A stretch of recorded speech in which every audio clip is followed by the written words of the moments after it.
And back here in the African continent, some Nigerians are facing tough times in some regions of the country due to severe flooding. The government is battling to ensure solutions. Let's bring you one of those disturbing situations on the Government Focus. Delta State Governor and PDP Vice Presidential candidate is here at Okowa camp to see those directly affected by the ravaging flood which has sacked many people in different communities of the 19 local government areas affected by the flood in the state. The people seemed happy to see their governor in what is now their new homes. These children are being taught here to keep them engaged and as a make-up for the lost time since the flood has taken over their homes and schools. The governor left there for another camp to encourage the over 1,600 people as he prayed for them, but the people, including these nursing mothers, lamented of their losses. Before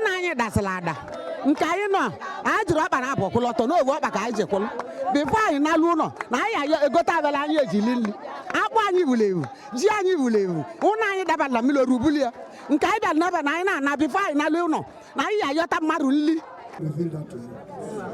At Iwulu camp, the wife of the governor is already there to carry out the same tasks as her husband.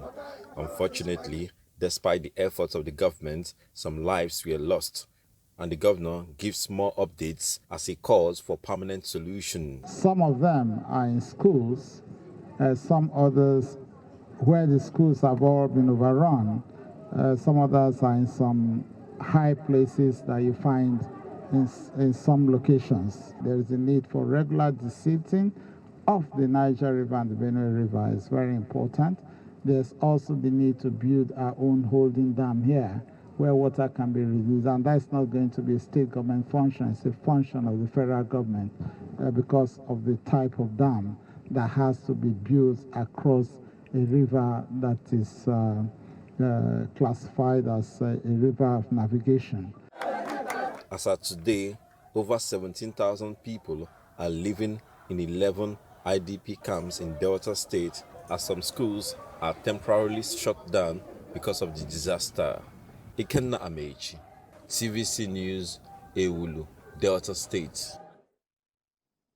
And joining me now from Ouagadougou, the Burkina Faso capital, to discuss the situation is the Executive Secretary, Global Water Partnership, Aman Wanye. Good to have you join us. Thank you so much. So I know that flooding majorly this year has been linked to climate change when you look at the volume of rains that we've had, and not just in Nigeria, across the world. But this particular challenge is coming from the Lagdo Dam. And so this is also an infrastructure problem, isn't it? Yes, you are right, of course. So first of all, I'd like to thank you for the opportunity that you are giving me to comment on the massive floods that are affecting Nigeria and most of the countries in West Africa and other regions across the world. Since this is my first time speaking to you on this issue, I would like to express the Global Water Partnerships in West Africa deepest condolence to the government of and people of Nigeria and particularly the families affected by the floods. Of course, this is the one of the worst floods that the country is facing since a decade, with a very high number of deaths and displaced people.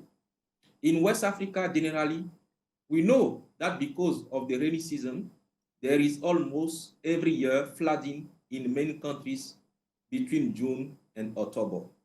Of course, due to the climate change and climate variability, the situation is getting very worse during the recent years. Of course, this situation is due to many causes. As part of those causes, we can highlight the issue of the high frequency and intensity of rainfall. And this is connected directly to the issue of the climate change and climate variability. We can include as well the rapid population growth that goes with the rapid urbanization. Indeed, we have the settlement of the population in flood-prone areas. We have also the lack of poor maintenance, the lack and poor maintenance of drainage system, the inappropriate waste disposal and management systems, and of course, the poor land use and urban planning. So at the end, I would like to highlight the issue of inadequate flood risk management strategies that are in place in most of the countries in our regions, including Nigeria. I also, because you mentioned the countries, especially in the region, that's the West African region. And we know that the Lagdo Dam has its tributaries in the River Niger and the River Benue. And so most of the dams within the West Africa seems to be connected to, other countries in West Africa. And so I just wanted to speak to the water management crisis in West Africa and how this is creating challenge as well. Of course, this is creating a critical challenge because there is a need to have in place enough rainwater dam infrastructure that can help to store water that we can use as opportunities as well. Of course, we can say that currently in the regions, the issue is not really about the fact that we have more dams or storage water infrastructure in the regions. We can say that in West Africa is one of the regions where we have the low capacity to store water in the regions. Therefore, I think that it is very important to plan better the establishment of those water infrastructure and also to put in place what we call the early warning system that can help really to prevent those risks of flood in the regions. Thank you so much for talking to us. We hope that everything you've said, especially in terms of water management, people are listening and taking that into cognizance. Thank you so much for talking to us. The Executive Secretary, Global Water Partnership, Aman Wanye.